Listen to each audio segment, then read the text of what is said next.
responsible for some of the idea generation, but also some outreach, education, and support. Our likelihood for success wouldn't be as good.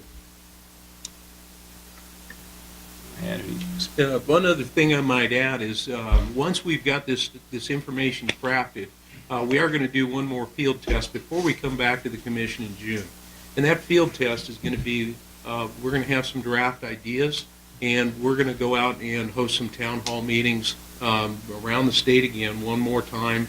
And again, I want to emphasize, whenever we're holding these town hall meetings, our objective is not to circumvent the CAB process. Our objective is to support that.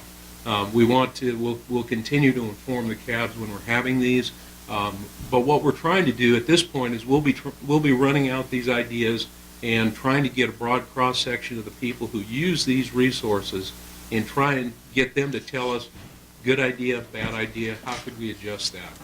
Clearly, we've got to have some draft resolutions kind of moving forward if we're going to get this done this year, but at the same time, we also want to make sure we're field testing them as we go.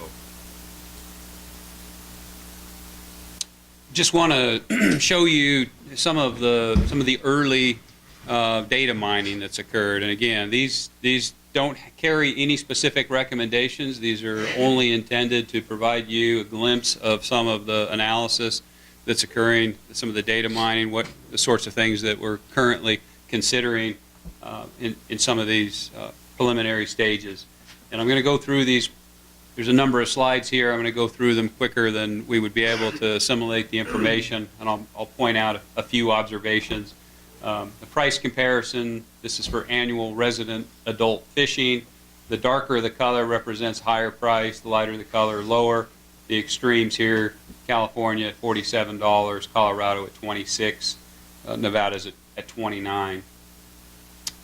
Annual non-resident adult fishing, again, Arizona, Colorado on the low end, 55 and 56, California on the high end at 126. Annual junior fishing, California and Arizona. Arizona's doesn't have a standalone junior fishing license. It's combined with a junior hunting and fishing license. It's a combination license, and it's $5. California under 16 is free, Colorado free. One-day fishing, Nevada's on the low end. Annual resident hunting. See, Idaho is on the bottom end at 12. They make up for a lot of that difference with non-resident revenue. Annual non-resident hunting. Annual junior hunting. Annual resident combination. Junior combo. Senior combo. You get an idea just as you go through these licenses, the complexity, the number of different licenses, and then as you see those states that are represented as NA, it's not applicable because those licenses don't exist in those states.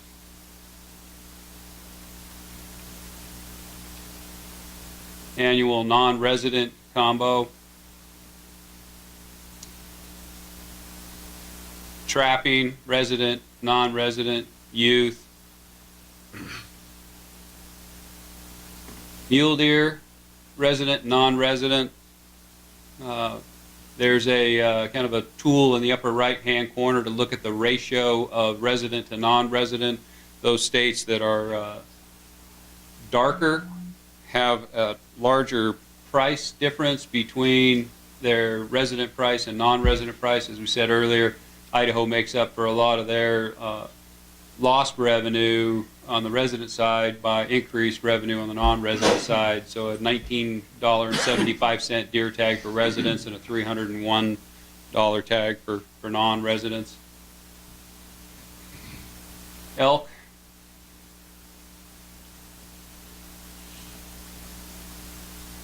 Pronghorn. Bighorn sheep.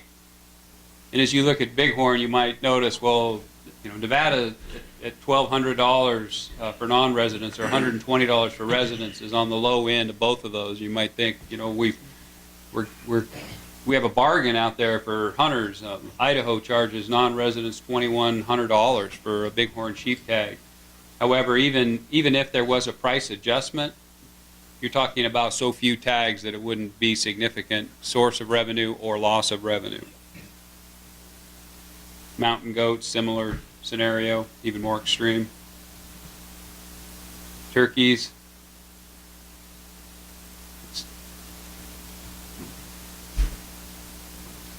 Black bear. Mountain lion. This is a deer hunt total cost, which is a combination of the license, the tags, all the associated privileges. Similar analysis for the elk. Fishing trip total cost. 2-pole stamp, trout stamp, etc. And then application fees.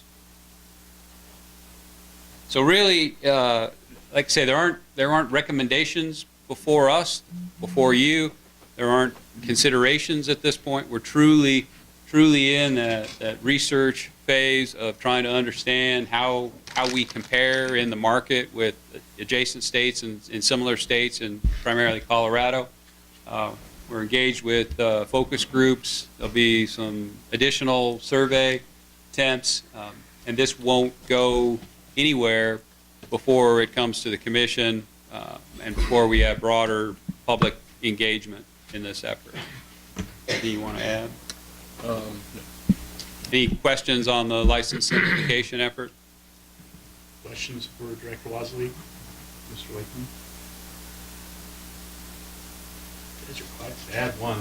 Tony, you start talking about simplification, some of the fee schedules. Are you guys entertaining the thought of any sort of fee increases? Are you looking at trying to stay kind of revenue neutral as we simplify the process? Do you have thoughts one way or the other on that? Yeah, I think our primary goal here is simplification. There are examples from other states where by decreasing prices of certain things, they've been able to increase participation and generate more revenue. And we have an example of that in Nevada with the PIW application process, where it used to require you to surrender half of your tag price in order to enter the PIW tag draw.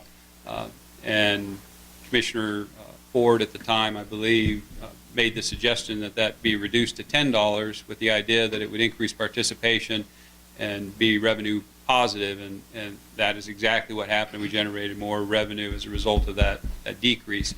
I think the thing that I would say is that the primary objective here is not revenue-based, it's simplification for our customers. If at some future point, as we look at where we are with our budgets, and we can look at federal dollar, availability of federal dollars through Pittman-Robertson, and what we refer to as the Obama bump, which is when Obama was elected, because our federal Pittman-Robertson comes from a federal excise tax on guns and ammunition because of the concern over gun control. Gun purchases and ammunition purchases skyrocketed, which increased our availability of federal dollars, and we went from roughly $6 million to $8 million to $10 million to $12 million annually in our budget. This year we're looking at a decrease of a couple million.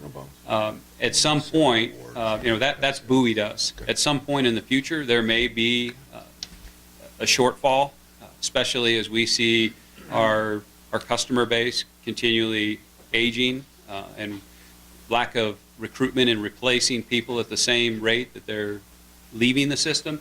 There may be a need for that. However, to try to increase revenue as through fee increases on the complexity of the system that exists right now, I think would be significantly more challenging and more cumbersome. But at the point, if we see the federal dollars that are available to us continue to decline back to a level that they were prior to the Obama administration, there may be a need to address that. And hopefully with a simpler license structure, any kind of fee adjustment might be more simple as well. Another couple other examples I'd like to point out. Several years ago, Idaho realized that they had incredible demand for their non-resident deer tags, and they were selling all of them every year, and they thought, well, shoot, there's so much demand, we can increase the price on these and make a lot more money. And they increased the price, but they didn't understand where that threshold of tolerance was for that price increase, and they actually didn't sell all their tags, and they actually left several tags on the table and had a revenue negative response of increasing a fee. Similarly, when Arizona decreased the cost for a hunting and fishing license from, I believe it was $14 to $5, what they did was, instead of requiring a 14-year-old to purchase a license, they required it as early as 10 years old, but they decreased the price from $14 to $5. So with that price decrease and broaden the requirement to purchase it, that it was actually revenue positive. So it isn't as simple as we raise fees, we raise revenue, we decrease fees, we decrease revenue. There are some innovative ways where we can simplify the process, and a fee reduction can actually have a revenue positive effect, and vice versa. And so those are the kinds of things that we're trying to understand as we go through this, and couple that with the public's desire, expectations through these focus groups and other surveys. One other thing that I might mention would be that when we do get people to like with the youth tag license purchases in Arizona, where they were then have combination licenses, then you've also got access to both the Pittman-Robertson and the Dingle-Johnson matching dollars as well. And so that increases your access to the federal grant dollars as well. And there is another, probably maybe more exciting and more challenging need for going forward, need for additional non-federal dollars, and that's the Blue Ribbon Panel. And I know Commissioner McNitch is familiar with that, and I don't know that we've provided a full update for the commission, but certainly we would like to, and perhaps maybe even one of the next few commission meetings we can talk about that. I know Commissioner McNitch and I gave a little bit of an update when we came back, actually from Midwinter Waffle, I think that was included, but there's been several things that have occurred since that time. But the Blue Ribbon Panel is a panel comprised primarily of industry folks, NGO folks, and they're looking at generating a long-term dedicated trust fund, sustainable funding for implementation of our state's wildlife action plan. With that Blue Ribbon Panel, with their results, their findings, we're expecting to see legislation at the national level, federal legislation introduced or at least drafted by the end of April, that would take Nevada's what we currently do with about $800,000, and it would take us to over $20 million a year, and that would be federal dollars towards the implementation of our action plan. Our action plan identifies 256 species that includes Lahontan cutthroat trout, greater sage grouse, mule deer, bighorn sheep, raptor species, a lot of the species that we think of as traditional non-game species.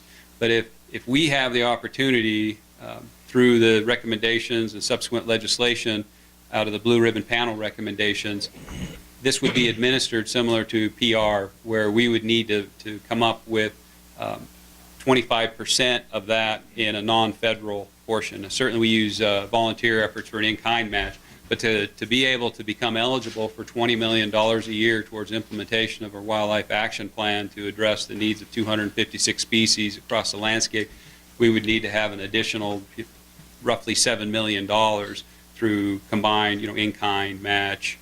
So there may be there may be an opportunity going forward to have significantly more money to address our species needs and implement that action plan, but it wouldn't be available to us without that non-federal match.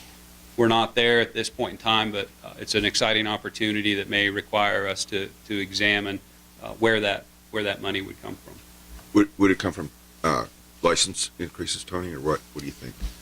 That's one possibility of many. I think that you're talking about a $20 million, roughly a $20 million increase annually. There's nobody that has the capacity to implement that, and go out and spend that, and we wouldn't expect to go from 0 to 20 million in 1 year.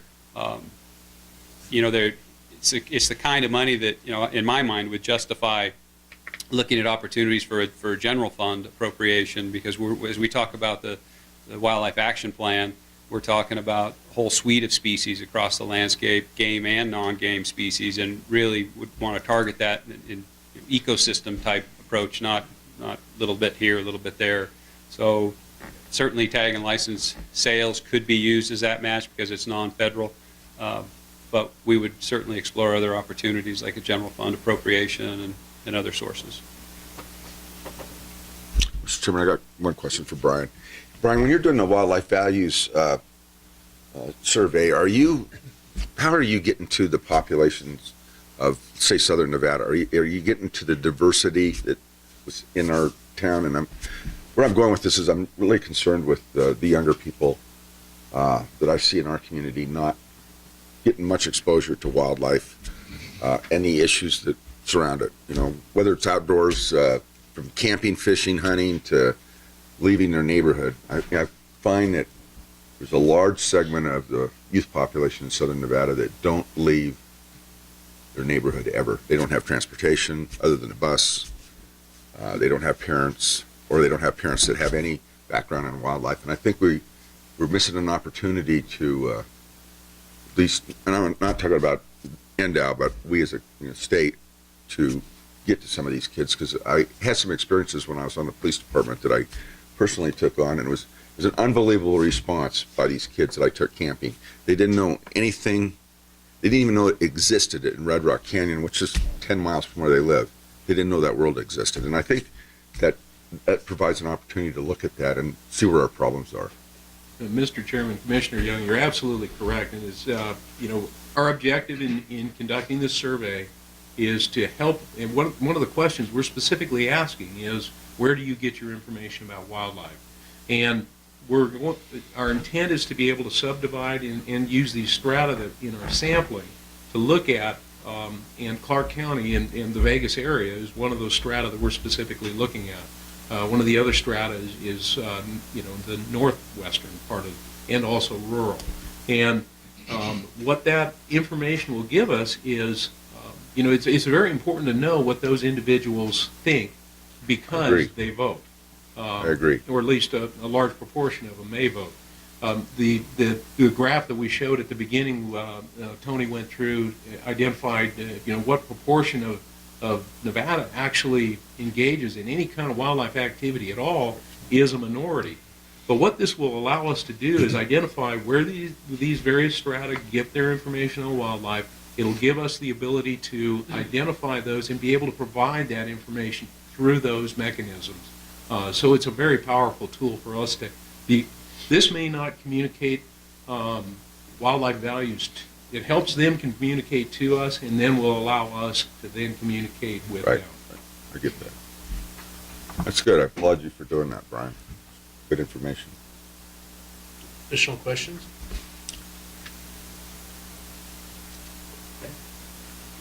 There's one final aspect that we'd like to go through real briefly, and that's the harvest guidelines. I had first came to the commission in August of last year and kind of laid out what my hope and vision was in going through this process.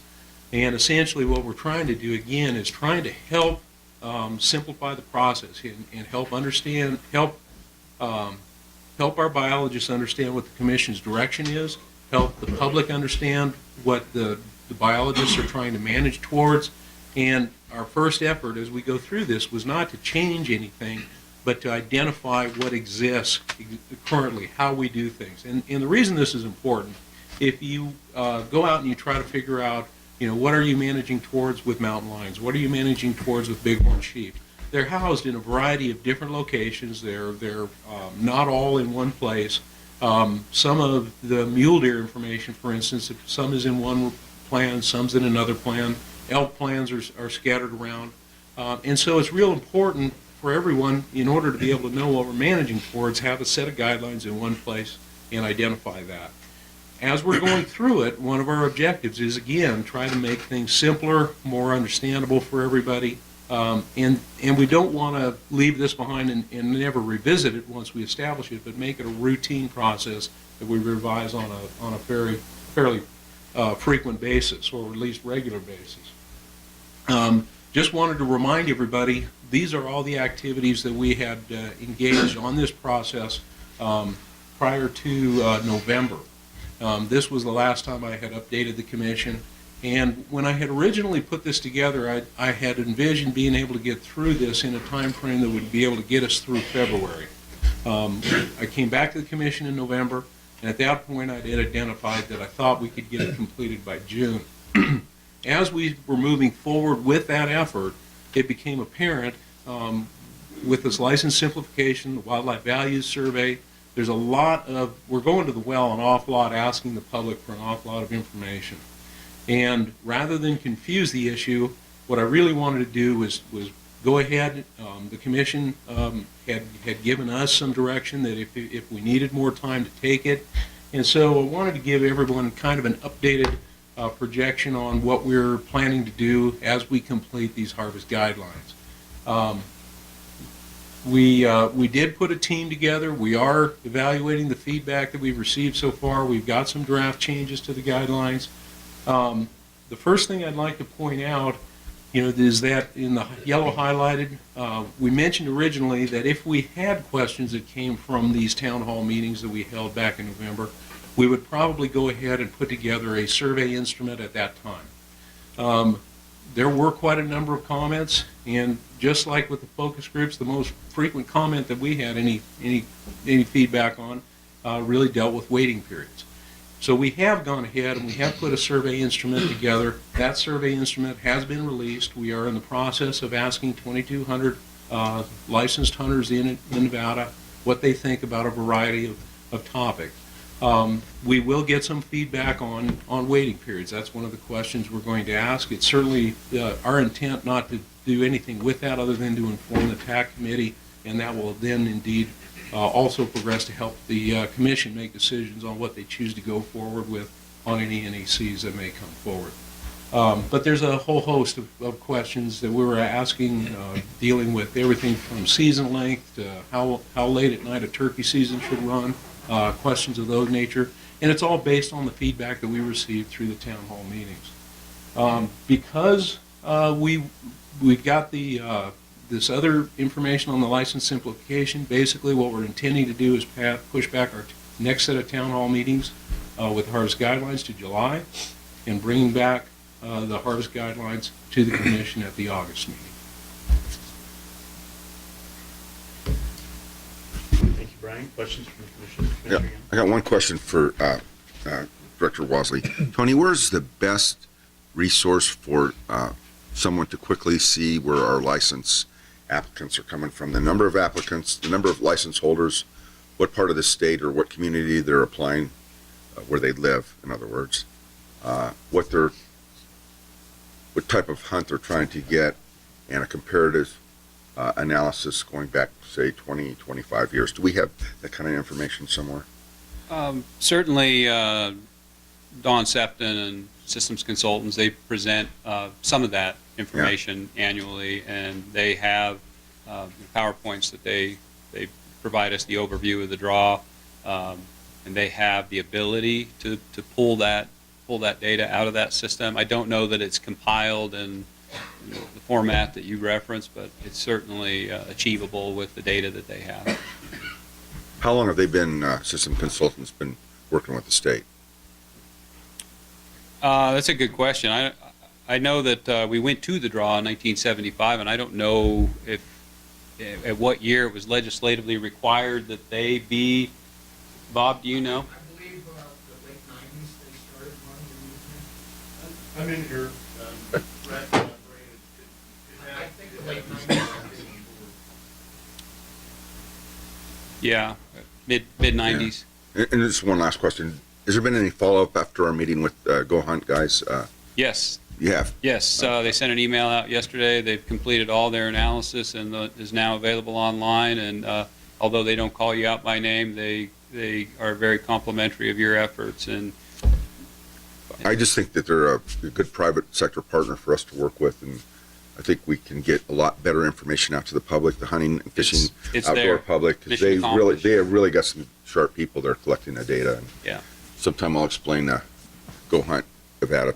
I don't know if everybody's familiar with it, but it's we're not supposed to sell private sector stuff, I'm sure here, but it's worth every dollar. I'll tell you that.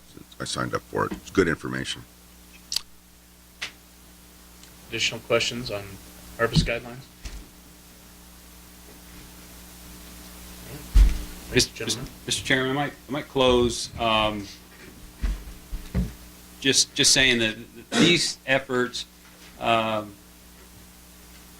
some aspects of them move very quickly, and it's a challenge for us as an agency to stay ahead of these, even internally.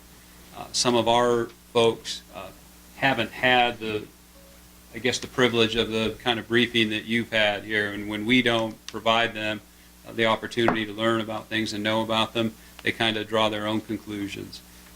We also have had some challenges with how some of these things are perceived by some of the general public, some of our consumptive constituents, and just to cut to the chase, what we've heard with some of the rumors is that the National Wildlife Value Survey is a way that we're looking to perhaps shut down trapping, and that the license simplification is a fee increase in sheep's clothing, and that the harvest guidelines are our strategy to change the demand success formula.